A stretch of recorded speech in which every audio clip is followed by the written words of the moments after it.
Posible pa bang mangyari na maligtas ang isang tao pagkatapos ng rapture? Magbibigay pa ba ang Panginoon ng chance sa mga taong hindi nakasama sa kanyang pagbabalik? Ano nga ba ang sinasabi ng Biblia? Hello, what's up mga sangkay? Ako muli ito, nagbabalik dito sa ating channel. Huwag niyo pong kalilimutan na i-subscribe ang ating YouTube channel, i-click ang bell at i-click niyo po yung all. At sa mga nanonood naman po sa Facebook, i-follow niyo po yung ating Facebook page. So today mga sangkay, pag-uusapan po natin ang isang propesiya sa Biblia patungkol po sa pagbabalik ng ating Panginoong Hesus. Sa araw nga ba ng tribulation, pagkatapos po ng pagdagit sa church o tinatawag na rapture, may mga tao pa bang posibleng maligtas kung sila ay lalapit sa ating Panginoon?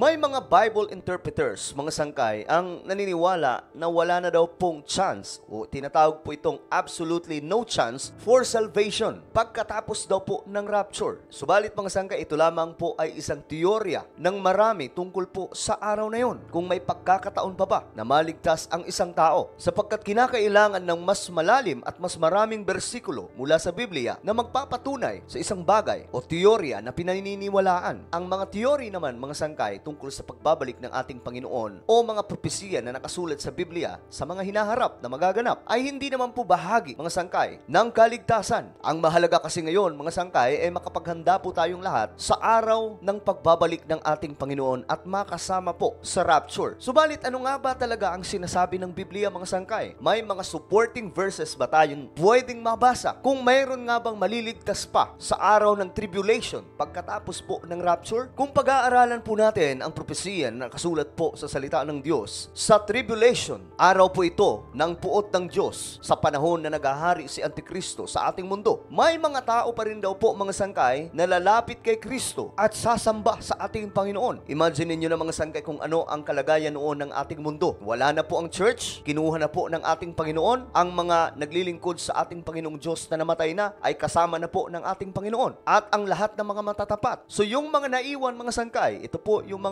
hindi naniwala talaga kay Jesus Christ at hindi naglingkod sa ating Panginoon. Ayon po sa Biblia, magkakaroon po ng 7 years tribulation sa ating mundo. Magkakaroon po ng isang matinding kaguluhan sa ating planeta na magbubuhos ang ating Panginoon ng iba't ibang salot na mararanasan ng mga tao sa buong mundo. Sa araw na yon, mga sangkay, kukontrolin din po ang buong mundo ni Antikristo. Si Antichrist, mga sangkay, ang kokontrol at gagawa ng sistema na tanging ang susundin lamang ay si Satanas. Sa madaling sabi, mga sangkay, hindi po magiging madali ang lahat na sumamba sa tunay na Diyos kung si Antikristo ay mahigpit ang patakaran sa ating mundo sa araw ng tribulation. Isa sa katanungan kasi, mga sangkay, kung wala daw pong lalapit kay Jesus Christ during tribulation, then bakit may mga taong pinahirapan at napugutan, mga sangkay, o nawalan ng buhay dahil po sa kanilang pananampalataya na nai-record po, mga sangkay, sa Bible prophecy sa Book of Revelation? Ayon po sa Revelation chapter 20 verse 4, at nakakita ako ng mga luklukan at may mga nagsisiluklok sa mga ito. Sila'y pinagkalooban ng paghatol at nakita ko ang mga kaluluwa ng mga pinugutan ng ulo dahil sa patutuo ni Jesus at dahil sa salita ng Diyos, at ang mga hindi sumamba sa hayop o sa kanyang larawan man at hindi tumanggap ng tanda sa kanilang noo at sa kanilang kamay, at sila'y nangabuhay at nagsipagharing kasama ni Kristo sa loob ng 1,000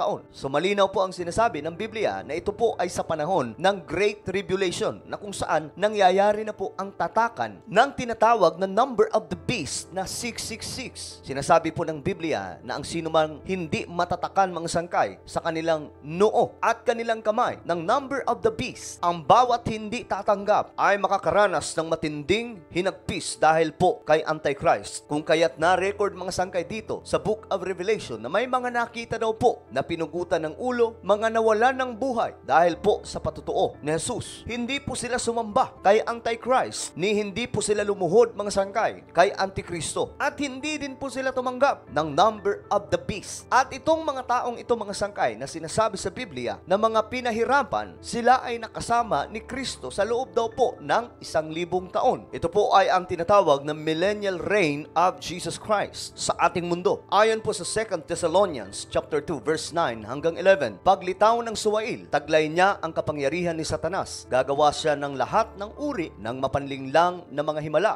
at kababalaghan. Gagamit siya ng lahat ng uri ng pandaraya sa mga mapapahamak dahil ayaw nilang mahalin ang katotohanan na makakapagligtas sana sa kanila. Dahil dito, hahayaan ng Diyos na sila'y malinlang ng espiritu ng kamalian at maniwala sa kasinungalingan. Ang bersikulong ito mga sangkay ay tumutukoy sa araw ng tribulation na kung saan itong sinasabing paglitaw ng suwail ay tumutukoy po kay Antichrist, ang tinatawag na man of lawlessness sa Biblia. Magpapakita daw po si Antichrist sa araw ng tribulation ng kapangyarihan mula po kay Satanas. Tandaan po natin na si Lucifer at ang kanyang kampon ay mayroon din pong kapangyarihan. Yun po ang dahilan mga sangkay kung bakit nakakapanlin lang po sila ng mga tao sa ating mundo. So sa araw na ito mga sangkay, gagamitin po ni Antikristo ang lahat ng mga bagay para lamang po mapaluhod ang sangkatauhan sa buong mundo. Ang mga hari, mga presidente, mga prime minister at marami pang mga makakapangyarihan sa ating mundo ay magagamit niya at mapapaniwala niya. At sa araw na ito mga sangkay, sinasabi dito, nahahayaan ng Diyos na sila'y malinlang ng espiritu ng kamalian at maniwala sa kasinungalingan. Ibig sabihin mga sangkay, may panlilinlang na gagawin dito si Satanas o si Antichrist para lamang pumahatak ang mga taong naniniwala pa rin kay Jesus Christ. Ayon po sa mga Bible scholars, mga sangkay, pagkatapos daw po ng rapture o pagdagit ng mga mananampalataya, ito po ay ang unang pagbabalik ng ating Panginoon para kunin ang lahat ng tao sa buong mundo na nanampalataya sa Kanya. Kasama na po ang mga patay na naglingkod sa Kanya ng tapat. Pagkatapos daw po ng rapture, ang gospel na itinuturo mula po sa Biblia ay maililipat daw po sa kamay ng Jewish. Sila ang magpapalaganap muli sa salita ng ating Panginoong Diyos. Dahan-dahan pong mabubuksan ang kanilang kaisipan tungkol po sa Ebanghelyo at magandang balita mula kay Kristo na nakasulat po sa Biblia. Kung kaya't kinakailangan ni Antichrist makipagkasundo muna sa Israel. Ito na po ang tinatawag na peace treaty ni Antichrist sa Israel. Ngunit kalaunan mga sangkay, kanya po itong babaliin at susuwayin at pipilitin niya po na itaas ang kanyang sarili sa templo ng Israel. Dito na po mga sangkay, ilalabas niya ang kapangyarihan mula kay Satanas. Lilinlangin niya ang mga tao sa buong mundo, lalong-lalo na po ang mga Hudyo, na siya nga